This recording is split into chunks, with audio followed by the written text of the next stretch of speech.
Chapter 2. The Exodus. Salt-crusted JR's lips as the banka carved through midnight waves, Ramblon's shadowed peaks clawing at a starless sky.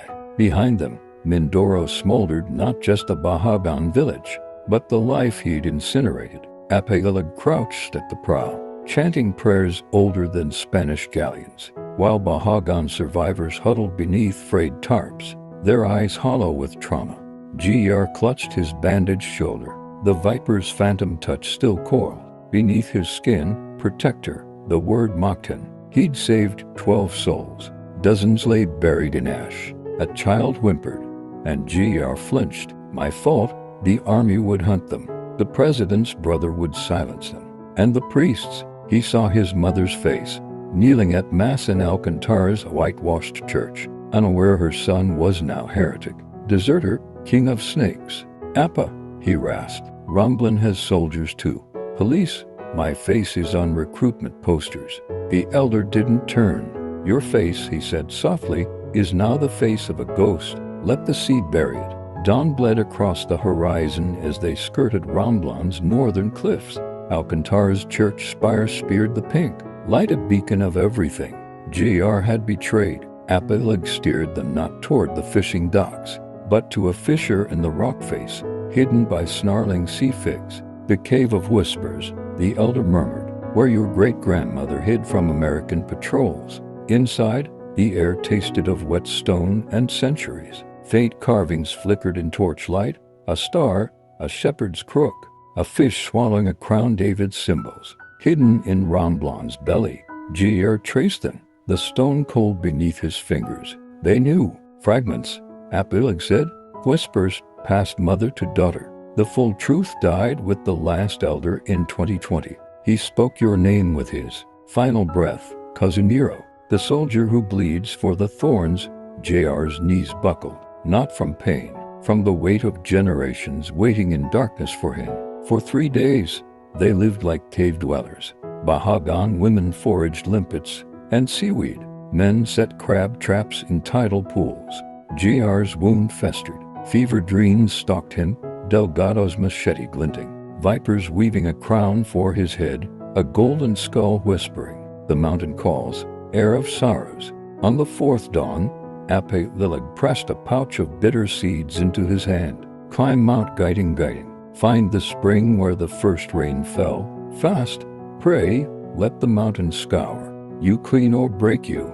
JR stared at the peak, its summit shrouded in storm clouds. What if I break?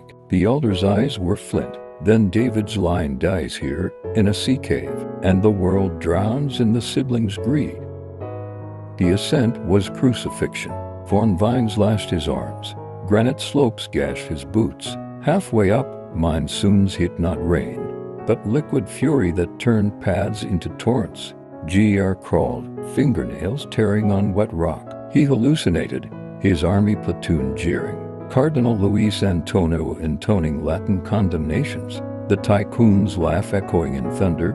Blasphemer, traitor, fool. By dusk, he collapsed in a high valley, mud sucking at his limbs.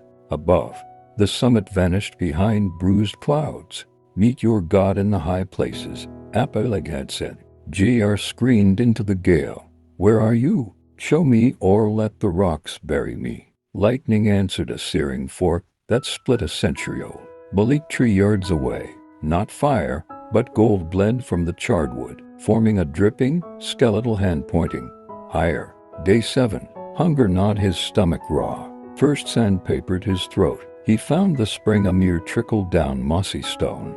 As he drank, the vision struck. Roman soldiers in Mindoro's jungle, not with rifles, but short swords and eagle-crested shields. They dragged Bahagan children into iron cages. JR charged, but a centurion backhanded him, his teeth splattering blood on ferns. The pretender dies today, the soldier sneered, his face morphing into the president's. JR woke gasping, his mouth full of the coppery tang of vision blood. A test, he whispered, only a test. But the golden skull's whisper slithered back. All tests become truth. Son of Copus. On the 40th dawn, JR stood on Guiding's wine-dripped summit. Romblin sprawled below emerald islands stitched by turquoise seams. Exhaustion had sanded his mind blank. No prayers left, no strength, just a howl of emptiness. Then the earth shifted, not an earthquake, but a sigh. A patch of stony soil near his feet crumbled, revealing not rock, but polished gold. He dug with bleeding fingers. There it lay, a human skull, life-sized, wrought in flawless gold. Eye sockets filled with solid shadows. David's crown, a burial relic, his death mask. Before he could react, the vision engulfed him. He stood in a desert canyon under a pitiless sun. The golden skull glowed in his hands. Roman soldiers closed in, their shields locking into a wall of bronze. JR raised the skull toward heaven, a desperate offering. It melted, not into liquid, but into light searing. Liquid radiance that poured into his eyes, ears, mouth. Knowledge flooded him. The 90-day fog, the suffocating judgment. 70% of Romblin gasping their last. The price of purity. A voice echoed in the light. Pain, vast and cold. He saw his headless body crumple. A soldier lifted his severed head by the hair, and it was the tycoon, grinning. Finally he hissed, "The land is mine." JR lurched back to reality, gasping, the golden skull cold and solid. In his grasp, martyrdom, not metaphor, prophecy. His knees hit the rocks. Why show me this? To break me. He hurled the skull. It struck a boulder, clanging like a funeral bell. "I won't die for them." He roared at the clouds. "I didn't ask for this." Thunder growled. Rain began, icy needles on his skin.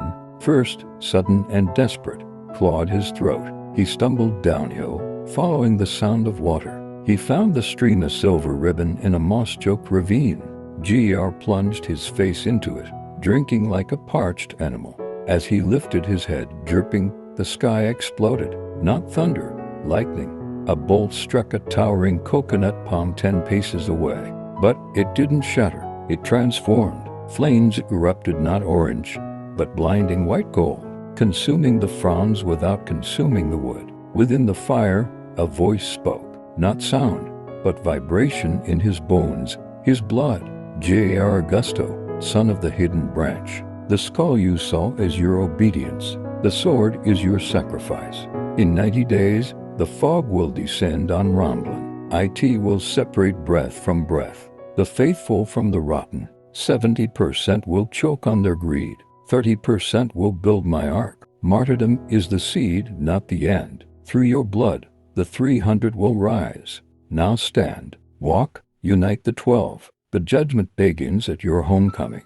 The fire vanished. Only a steaming, blackened palm remained, leaves gone, trunk radiating warmth. JR touched it. No burn, only peace, terrible and absolute. The golden skull lay where he'd thrown it. He picked it up, not a curse now, a covenant. Below, Alcantar slept, unaware that death's countdown ticked in the hands of a soldier-turned-prophet. He tucked the skull inside his tattered shirt. It rested against his heart, cold, heavy, final. The fog, the suffocation. My blood, God had spoken, not in parables, but in skulls and fire. JR Casimiro turned his back on the mountain. His footsteps down the trail were no longer fugitives. They were a king's walk to the gallows. And his first miracle, he'd start where he'd once chased goats. Luke, where fishermen drown. For the 30%, he whispered to the golden weight on his chest. For the ark,